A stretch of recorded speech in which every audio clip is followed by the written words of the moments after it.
It started like any other morning. A quiet family stepped out for a routine walk. But when they came home, everything had changed. Someone was waiting for them inside. This wasn't an accident, and she wasn't just looking for porridge. This is a true crime fairy tale.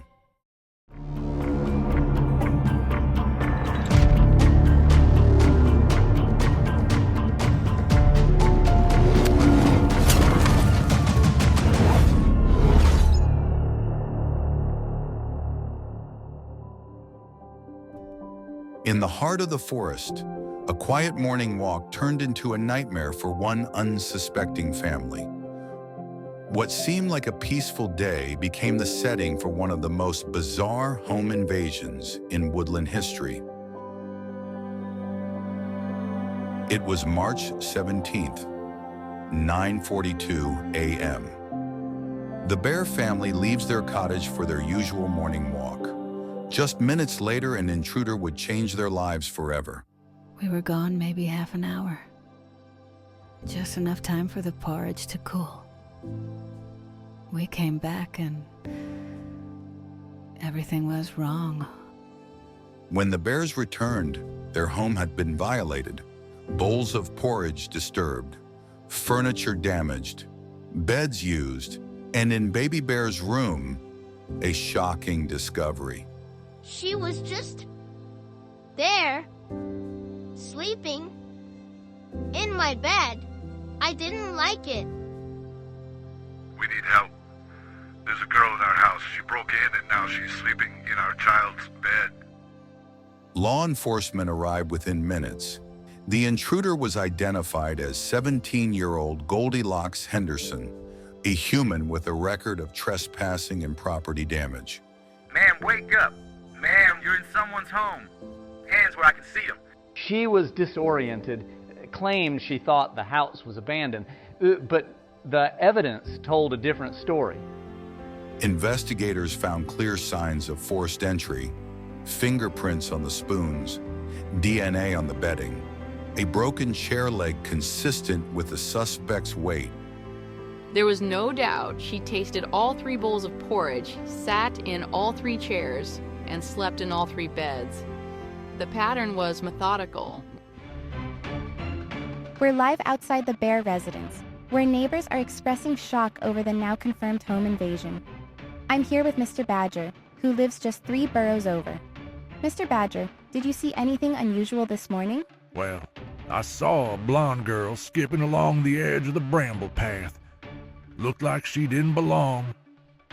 I told my wife, something's not right. I heard a loud crack, like splintering wood. Thought it was just a falling branch. Didn't expect a break-in, especially not here. Clearly, the community is rattled. But why? What would drive a teenage girl to commit such a specific and strange home invasion? She was born Eleanor Locke, no known father. Raised in silence and shadow by a mother who barely raised herself. Even as a toddler, she wandered, hiding under beds, sleeping in closets. The signs were there, but no one stayed long enough to read them. By the time she reached school age, Eleanor was already known to teachers, counselors, and the system. She stole nothing of value. What they called impulse control was what she called comfort. When an older couple took her in, they gave her a new start and a new name, Goldilocks Henderson.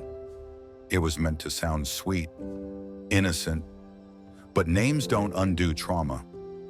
The pattern returned, homes entered, beds slept in, meals eaten. She didn't just break in, she settled in until someone came home, or until the feeling passed. Then she was gone again.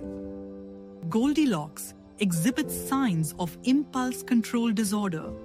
She seeks comfort but disregards boundaries. It's a dangerous combination. The trial of Goldilocks Henderson captivated the forest. The defense argued she was lost, hungry, and confused.